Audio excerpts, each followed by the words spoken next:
are you, David? Maggie? David, good. It's good to see you. I'm glad that you were able to make it. Were you able to find parking outside? Yeah. And how was traffic over here? Was everything okay? Yeah. Find our location. It's good to see you guys today. You know what? I just wanted to remind you the forms that you signed out with the receptionist. Those are just basically stating that what we covered today, it's going to stay here. The highest confidence is going to stay in my office. What we shared today will stay here today. So what I wanted to start off with, I know you had some concerns over the phone. You told me that there was some concerns regarding your marriage, communicating. That was some of the things you felt you needed some help with. So what I wanted to do was just pretty much ask you, David, I'll start with you, David. What are some of the struggles that you have in communicating at home, and what brings you here today? Go ahead and share that a little bit. I don't know how to. When I tell her something, what I do is I end up causing an argument. I say things instead of hearing her out, what I feel, and I just need to learn that communication, hear her out more, and just. Do you feel when you communicate, do you feel that she's listening, or do you feel that maybe where do you think the miscommunication is at? That's when I'm trying to express myself, I know a lot of times I don't use the right words or how I want to express myself, and she gets mad, and before you know it, it's an argument. Right. I want to learn how to communicate with her. Right. So when you communicate, would you say that, do you communicate with your gestures? How are some of your gestures when you communicate? When you repeat it, I just. Well, you know what? Maybe I should ask Maggie. Maybe tell me a little bit about. Well, it depends on the situation. I mean, sometimes he'll, come strong at me and just, and just kind of be like loud, and it just feels like he's almost yelling at me, and I'm like, if you're trying to tell me something, talk to me, don't yell at me. So when he's yelling, are you listening when he's yelling? No.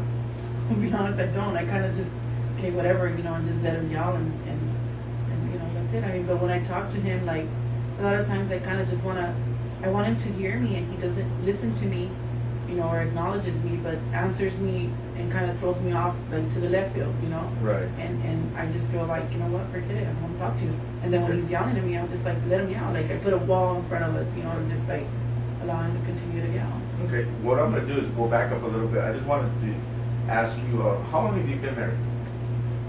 The 6th was 1 year. 1 year. So there's 1 year. Okay. Well, here, congratulations. 1 year. And we wish you many more. So, and then also, how many are in your family right now? There's 2 at home besides us. There's a total. Oh yeah, my daughter. Right. So if your daughter's older, she doesn't live with you. Yeah, she goes. She just stays with us during the week, and then she's gone on the weekend. Okay.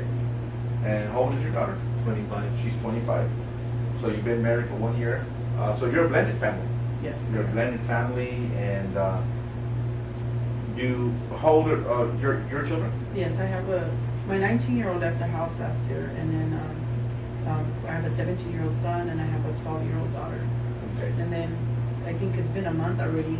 We used to pick up his 12-year-old from his second ex-wife, and we haven't had her, but we used to pick her up. So it was a big chaos in the beginning to get adjusted to picking her up, him enforcing his court order, and the ex-wife wondering why is he enforcing it, because he's been injured for 2 years. So to her it was like, you were never part of her life, why should I let you see her? Right. So we went through that little struggle of taking her back to court to enforce his visitation, and she threw all these bad arrows our way, and she didn't allow us to see her.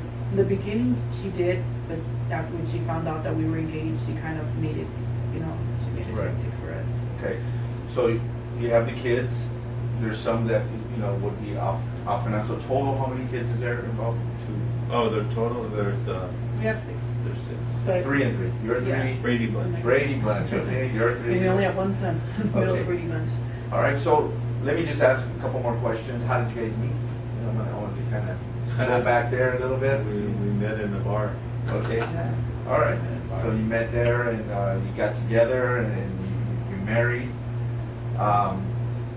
what I want to do is just go back a little bit and ask you, David, when you were growing up, how was the communication in your home? I want you to go back a few years and then maybe look at when you were, you know, a young man. How was communication? How did that work at home?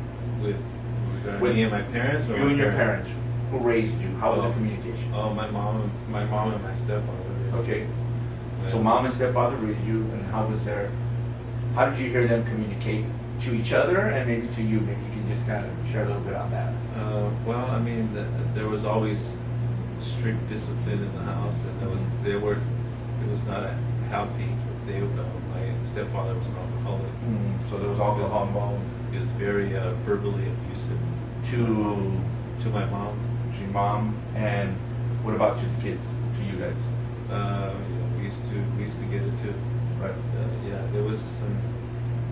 We used to experience the wrath of his alcohol. Right. So, And then, would you say that you guys were a close knit family, pretty tight, where you're emotionally involved? yeah. Yeah.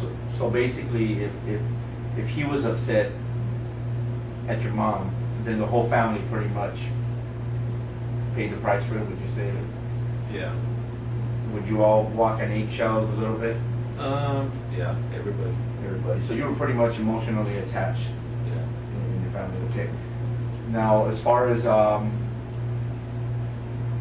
your parents communicating to you, how was that? How was that communication? I know you said he was verbally abusive Well, to your mom. when he was not drunk, and he asked us to do something, we had to do it. Right. Came from schoolwork. We didn't ask questions. All I had to be said was once. Once. And What kind of tone of voice did he use? well, he said it calmly once, but that's all he has. Because the second time you come back, it won't be nice. Right. So, and my mom too. Right. So mom, pretty the same way. Mom said it once, and then that was it. What mom said. Okay. All right.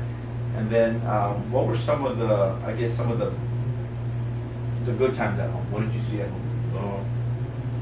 We were always. I know Friday nights.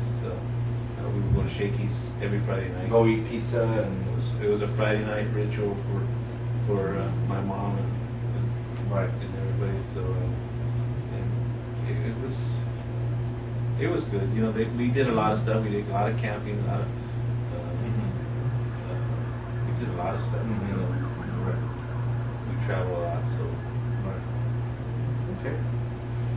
Okay, Maggie, I want to go ahead and ask you the same question. How, growing up, what did you see and who modeled communication for you Well, in your home? in my home, like, I remember, as a child, my mom sending us to my grandmother and where my father was at in Tijuana. And I mean, I did, I was the first child, first granddaughter. And she used to send me and my brother, who was 2 years younger than me. And I remember seeing my dad, like, shooting up heroin as a child. And I remember, I have a memory of him backhanding me, when he was getting my brother involved with the drugs, getting Right. ready to put the injection in him. And, I would come home and my mom, over here in Los Angeles, my mom was basically, she was a single mom. She got married to a man, and this man was an alcoholic as well, and there was a lot of domestic violence. They would. In your home. So Yes. dad's away, stepfather is. Yeah, he was only my stepfather for a while because it got really ugly. They used to throw things at each other. It was ugly. My brother and I used to hide behind the wall. I have this memory of just holding him, being scared because that he was going to kill my mom or hurt my mom, or, it was really ugly. And, after that, my mom divorced him, and then she got involved with some other man, and this man was sexually abusing me for quite a few years, until I grew up to be a teenager, and, in junior high, I wasn't allowing it, but Right. my mom kind of used to yell at me because he used to get upset, he used to tell me what to wear. She used to take off for walks, and, he wanted me to stay there so he can abuse me, and my mom never really, she never really questioned me or anything. All she would tell me is, don't get him mad because of him, we have a roof over our head because of him. We eat that sandwich, you know, and that's basically what I grew up with.